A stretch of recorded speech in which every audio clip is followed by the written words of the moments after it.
Dr. Bach, it seems compared with the Stuarts and the Tudors, the Hanoverians attracted least public attention from the British people in terms of the cultural products, such as the books, TV series, and movies. Why? Why do you think is that?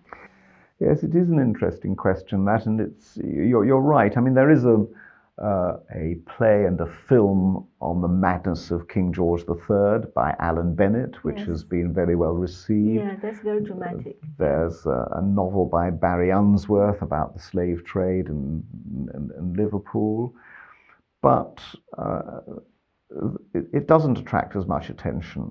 You're right. Compared with, say, Henry VIII and Elizabeth I, who are very big personalities, I suppose the monarchs themselves, nobody would say that George I or George II were big personalities in that way. It's also interesting that if you look at the arts, music, for example, which had been very, very rich in England in the Tudor period, late Tudor period, both sacred and secular music. And then in the late 17th century, you have Henry Purcell, an extraordinarily gifted composer, the greatest of his day, the composer of the first opera, Dido and Aeneas. And after that, there's the German composer Handel, who lives and works in Britain.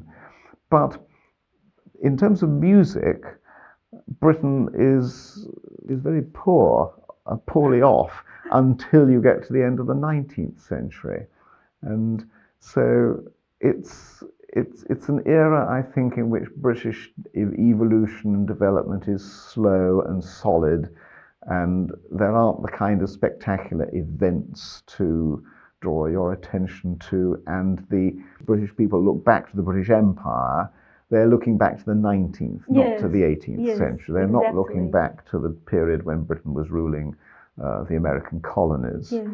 So I think it is quite right. It doesn't quite get the attention it deserves because it lays the groundwork for Britain's world power status in the middle of the 19th century. Yes, exactly. I think you are quite right. I think this period, this age, doesn't get the public attention that it deserves. Yes. And there are important contributions and these historical figures and revolutions happening in this area, which set foundation for the next stage. I think so, yes. And, thank you, yes. And if you could use only one sentence, this is our usual question. So if you could use only one sentence to sum up this period, specifically the 18th century, which sentence would you use? I think I would say this was a period in which the culture of debate went hand in hand with the growth of political stability, and in which the openness of British culture made possible the inventiveness that produced the Industrial Revolution and promoted the British Empire. Yes, I like that. Thank you very much.